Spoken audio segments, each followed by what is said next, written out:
about to get a squatcha. That's right. As they say there on the Northeast. That's how they say it. Squatcha. It's going to be wicked hot. People are checking their maps. Yeah, no, exactly. No, but again, we've been talking about this for a while. This warm up, this heat up was just about to happen at some point during the summertime. Yeah. So for more on that, let's get on over to meteorologist Brandy. See what happens when you start reading what's in the teleprompter?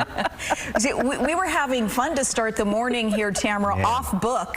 Yeah. And we're talking about those. It's not the first time, though, that we've seen the triple digits as well. It will be the first time, though, that we're seeing 100-degree weather in quite some time, especially several days in a row. And we do have team coverage this morning. Aaron Heft has the details on how people are prepping for it to finally feel more like summer. But let's check in with meteorologist Tamara Berg to get a look at the forecast. Well, thank you. Go. I'm just going to start calling you Ron Burgundy.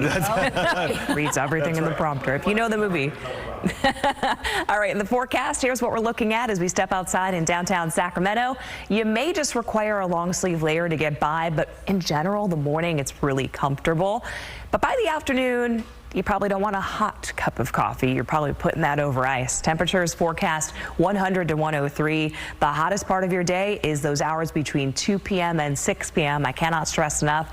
You don't want the kid outside on the playground if they're still enjoying their summer break, and you certainly want to find a spot where you have adequate cooling during those points of the day. I've got 62 right now in Sacramento. You saw Erin Heft. She's out. She's got a jacket on for the morning. 66 in Stockton. It's 60 right now in Fairfield, 72 in Auburn, 73 in Placerville. Satellite loop showing off just a pretty clear canvas from the foothills up to the Sierra, down to the valley floor. Now, where we do see some areas of fog, it is starting to actually kind of thin out a little bit as you start to go into the north and east bay spots. But near the coast, especially in San Francisco and Oakland, it is going to be kind of a gray start to the day. Heading through the afternoon here in the Sacramento Valley, again, utilize the morning for walking the dog, doing anything you need to do outside, because by lunchtime we're already pushing close to the 90-degree mark, and we'll see highs today in that range of 100 to 103 across the valley. I'll have a closer look at your forecast. I extend things out neighborhood by neighborhood in 10 minutes. Right now it is 7:03.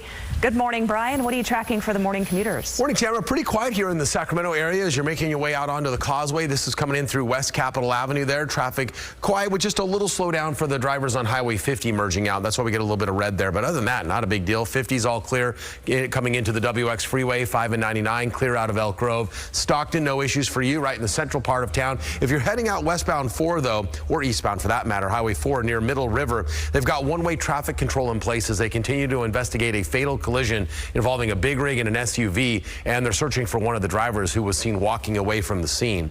205 over the top there, still in the green. 14-minute ride. 580 over the pass, a 26-minute ride, and 99 16 minutes between Modesto and Manteca. Here in the Sacramento area, 10 minutes out of Roseville on 80. 50's a 15-minute ride.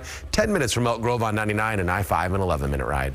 Thanks, Brian. Okay, so we've been talking about this. The heat is still a few hours away, and people across the valley have been making arrangements ahead of time to get through the triple-digit temperatures. Yeah, so let's get to KCRA 3's Aaron Heft right now, who joins us live from the Confluence in Sacramento. So, Aaron, how can people still prepare right now? Yeah, you still have time. A lot of people always comment, I have a jacket on, and I always say, well, if you got to work at 3:30 in the morning and stood outside for the better part of 5 hours, you too would wear a puffy jacket. But it's not going to be needed for much longer, because as those temperatures spike, well, so do heat-related illnesses and waterway accidents. So we actually touched base with a few experts who said to keep in mind a few things, because during this heat streak, children actually have the highest likelihood for heat-related injuries. Actually, physicians at UC Davis reminding us children are 3 to 5 times more at risk for heat injuries because of their surface area and also the fact that they don't sweat as productively as adults do.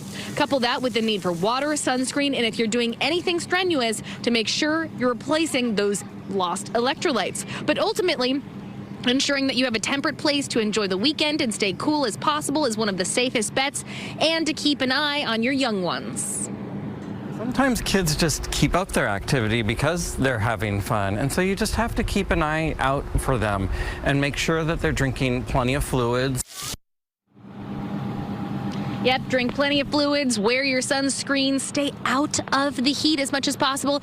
You are looking at life jackets. I will get to that in 1 second because we just talked about our babies. So we also have to talk about our parents and our grandparents because as we age, it's actually harder for our body to regulate our core body temperature. So as it is in the cold, same as it is in the heat, please check on those later in their lives, in your life. And also life jackets. If you're going to be on any large body of water or body of water, river access, etc. this weekend, first responders as well as doctors have always advocated and reiterate every single year, please wear a life jacket. They prevent tragedy.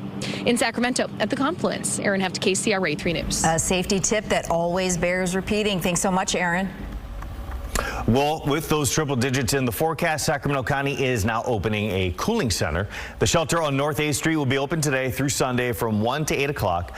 Pets are welcome, but have to be crated. Crates will be provided. Guests will also receive snacks and dinner. The shelter is for adults. There will also be charging stations as well. Those who are interested in heading to that shelter can call 211 to check on capacity. There are also flyers people can use on SacRT buses to get to and from the shelter for free.